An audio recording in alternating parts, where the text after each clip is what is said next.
Continuando aqui, pessoal, olha só. A função polinomial do primeiro grau, ela também pode ser chamada de função afim, tá? Tudo junto, A-F-I-M, afim, tá? Então, se vocês virem em algum lugar, função afim, marque um X na função afim, tá falando também da função polinomial do primeiro grau. E se chama também do primeiro grau porque a variável X, né, que vai gerar o valor correspondente em y, ela é de grau 1, ou seja, ela está elevada a 1. Eu cheguei a falar isso aqui, então vou reiterar essa condição.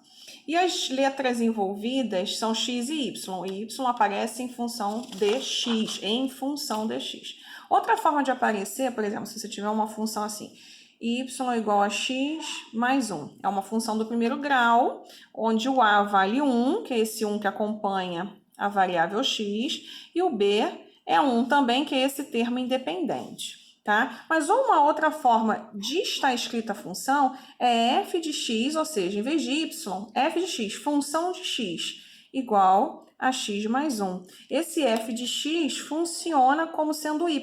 Então, y é igual a f de x. É uma outra nomenclatura para o y, é f de x, tá? Uma coisa que eu falei aqui, né, que foi os coeficientes, onde eu dou a função, dos coeficientes vocês constroem a função, ó, do coeficiente constrói a função, e dou a função, vocês determinam os coeficientes, né? Eu coloquei, nesse caso aqui, onde você tem o a e o b diferentes de zero, aqui você tem o a diferente de zero, mais o b igual a zero. E aí eu pergunto, será que o a pode ser igual a zero? Vamos supor, se eu pedir assim, ó, construa uma função afim, vamos começar a ver esses nomes, tá? Uma função afim, sabendo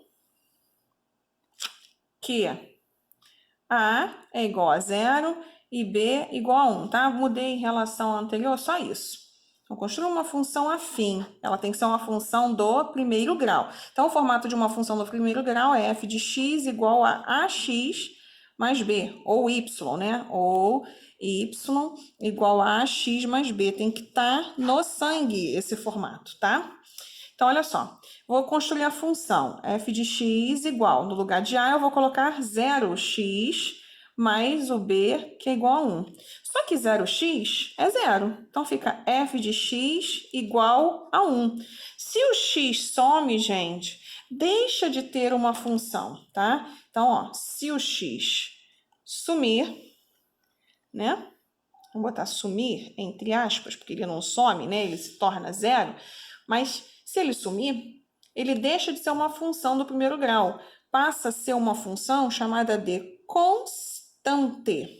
Lembra do desenho de gráfico de função constante, que é aquela linha, né? Então, aquela linha horizontal, paralela ao eixo das abscissas x do x. Então, se o a for igual a 0, ela não vai ser uma função afim. Então, ó, quando eu pedir para construir uma função afim e eu dou o a igual a 0, você vai construir uma função, na verdade, constante. Você não vai conseguir construir uma função afim. Ora, é possível, então, o b ser igual a 0? Sim. Né? Qual que é esse caso aqui, ó? 9x, porque você não some, ou seja, você não acaba com o x, porque o a não é igual a 0. Pode o termo independente ser igual a 0? Ó, o b, que é o termo independente, ser igual a 0? Pode. Só o a é que não pode. E nesse caso aqui, em que o b é igual a 0, tem um nome especial? Tem. Essa função cujo b é igual a 0, ela se chama função linear. E a gente vai ver na próxima aula o que vem a ser a função linear. Não é o caso agora, tá? Então, função linear é quando o b é igual a 0, mas o a existe e ele é diferente de 0. Agora, quando o a é igual a 0, independente do valor que você tenha para b, tá? Não é uma função afim, ou seja, não é uma função do primeiro grau. Ela se torna uma função constante.